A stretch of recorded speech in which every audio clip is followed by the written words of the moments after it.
All right, welcome to Module 3. In this module, our expert will cover the unique follow-up campaigns you'll need. So get ready to take some notes and let's jump right in. All right, so this is possibly the most important part of this training, the follow-up campaigns.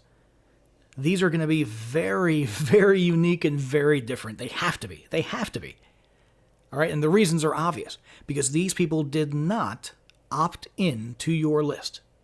And therefore, you cannot market to them in the same way that you market to your regular subscriber list or customer list of people who have opted in or purchased things from you. You just can't. You're going to have ridiculous levels of spam and complaints and unsubscribes and things that are just going to destroy your deliverability, right? Which is why you should actually be using a separate autoresponder for this type of list. Your anonymous lead generation list should be in a different autoresponder and a different email domain so that it doesn't impact your regular email marketing, right? So you want some automations in place that people come through that are very unique, and we'll talk about that in a second, right? But you want people to come through those automations via an email from domain, right? A from address with a from email domain that is different from your regular email marketing, right? And preferably an autoresponder account or a different autoresponder software altogether that is different from your regular email marketing. You want them to go through this sequence of marketing, very unique marketing, first, and then once they've ended the automation or the journey in a way that you're satisfied with, then you can upgrade them to and move them on to your main list based on their behavior, right? So if they've opened your emails and clicked your links and interacted and so on and so forth, you can set up triggers that cause them to then be added with an API integration, for example, let's say, or even something third-party like Zapier that can cause them to be added to your regular email marketing. But you've got to use this as a filter, and it has to be isolated so that it doesn't bring down all of your regular email marketing. So why does this have to be so different? Why is it such a big deal that your follow-up campaigns are so different from your regular email marketing follow-up campaigns? It's because they didn't opt in, and a huge number of them are going to be angry or annoyed or confused, right? It makes no sense to, obviously you can't say something clear like, hey, thanks for joining my list or thanks for requesting such and such, because they didn't, right? You can't say something like that. But also just the tone. It's not just the words, but the tone of the email needs to be very different. Okay, you need to say something in your first email to them, right? Your first unsolicited. You got to keep that in mind. Your first unsolicited email to them. You need to say something that sounds benign and natural and logical enough to fit the situation. And I'll be honest, the easiest way to do that is a very short email that acknowledges that they visited your website. Okay, that's actually the easiest way to do this. It's the way that's going to probably get you the least amount of friction, right? So let's say someone comes to your website. Let's say you sell, gas generators, right? Backup generators. And someone came to your website and then they left, and you've got their email now because of this special software, right? What you would send is something very short and sweet, something along the lines of, because you're collecting their name here too, you could say, Bob just wanted to say thanks for checking out our website today. If you need more information on XYZ generators, we have a great article over here. Then you've got a link that they can click on, right? You want something that they can click on to interact with because you want triggers. You want to be able to filter based on their behavior. That's really important. You want them to have an opportunity to interact, because once they interact, that indicates that they are interested in your content, right? And you can use that as one of your triggers or your filters for who makes it through this whole process and onto your regular email list, your regular email marketing process. So you want to make sure that you mention the fact that they visited your website, and just be advised, you're still going to get some friction. You're still going to get people saying, wait a minute, I didn't opt in. They're going to remember. In many cases, they're going to remember that they came to your website and that they did not opt in. And they might send you a nasty gram, they might get angry, they might unsubscribe, they might hit the spam button. But if you keep it benign, you keep it really benign. Hey, thanks for checking out our website today. Let me know if you have any questions. Click here to book a call. We have a great article here, or we're giving away a free, XYZ. Just click here to grab it, right? And make that as frictionless as possible, because you don't need them to opt in because you already have their email address. So, just have it something that they can literally just grab, maybe even an attachment, something to earn a little bit of goodwill. Keep it benign and simple and pleasant, and that's going to be the best way to do this. And I don't want to scare you too much. You're not probably going to have a huge amount of people complaining. Most people will probably just ignore the emails. That's what most people tend to do. But obviously, you're going to have a significantly higher rate of spam or complaints than you usually would on a regular email list, obviously.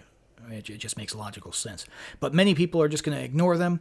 Many people are going to open them, and they might give 5 seconds of thought to the fact that, wait a minute, I didn't opt into anything, I didn't subscribe, and then immediately ignore that and move on and click on the link that you sent them. And I'll be honest, a lot of people, we're living in the age of email marketing and opt-ins and subscribing and stuff. A lot of people aren't even going to notice it. A lot of people won't remember that they didn't opt in. They'll assume that they must have. They'll assume that they must have opted in. And other explanations might exist. That site probably had one of those, log in with Facebook buttons or something along those lines. There's so many ways that people are used to opting into things, inadvertently or not necessarily inadvertently, but in a way that was not directly related to the action that they wanted to do. Those log in with Facebook API integrations are a perfect example of that. The rate at which people are used to just typing in their email address, or actually the autofill feature on most people's laptops and desktops and mobile devices, where they just tap in a field and boom, their email address pops up as an option, and they tap that and they can opt in so quickly. People are so used to doing that in such a carefree and almost mindless manner that in many cases they won't even realize that they didn't opt in to your list. They won't even be conscious of it. They'll just assume that they did.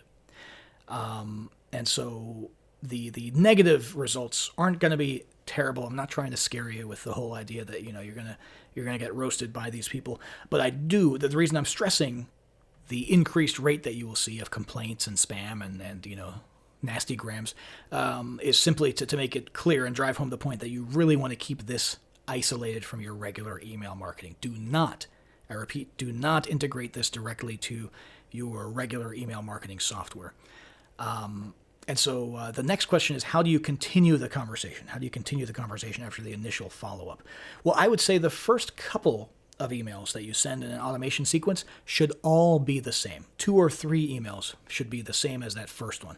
Very benign, very sort of nonchalantly acknowledging that they visited your website and then presenting them with something, a link to a blog post or something that they can click on so that you see their interaction with your emails or see whether or not they interacted at all. And then you can sort of ease into some more traditional marketing from that point forward.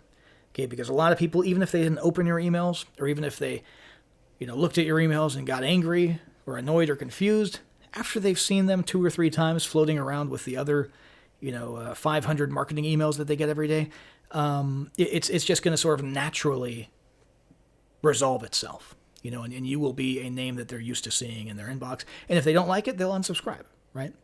So you can gradually, after 2 or 3 very gentle and nonchalant and benign introductory emails, like the ones we mentioned, gradually ease them into some more traditional marketing. And then I would say, based on their behavior throughout your automation sequence, based on whether they opened and whether they clicked and so on and so forth, then set up some automations and some triggers that will cause them to be moved over to your regular list, your main list. Does that kind of make sense? Now, another follow-up question here, because with this software, you are, as we mentioned, able to get the physical mailing address, the postal address. And that's huge, because postal addresses, postage, marketing through physical mail, is a whole different ballgame. It's more disconnected. It will just, by its nature, because it's physical mail, it'll be, days after they visited your site. So they're more likely to not remember. They're more likely to not, have a negative interpretation of receiving your message in the mail. And so you don't have to be as careful. You don't have to, act like you're walking around on eggshells with the physical mail. If you want to, you can send them a letter or a postcard that acknowledges that they visited your website if you want to. But I don't feel like the need is as necessary there, just because of the way that people think of and handle, physical mail, which they probably categorize as junk mail when it's promotional. And because the blowback is not as bad. There's no spam button that they can click on their physical mailbox that's going to negatively impact your email marketing. Or get your account shut down, or get, your from address, the email domain of your from address, to lose cool points with the ESPs and so on and so forth, right? So physical mail, you don't have to really be walking on eggshells, but still put some thought into it and make sure that, your marketing to them logically fits the scenario that they're in. The fact that you anonymously grabbed their physical mailing address, legally, but anonymously, based on a website visit. Just keep that in mind when you're formulating the offer that you're sending them in the mail and the wording that you're using and so on and so forth. But the really important thing is keep your email marketing isolated and make sure that those first few follow-ups are written in a benign, nonchalant manner, very different from your traditional marketing, and then gradually ease them into your regular marketing and make sure you take their behavior and their interactions into account when you're determining when and if to move them from that isolated situation into your regular email marketing software and automations.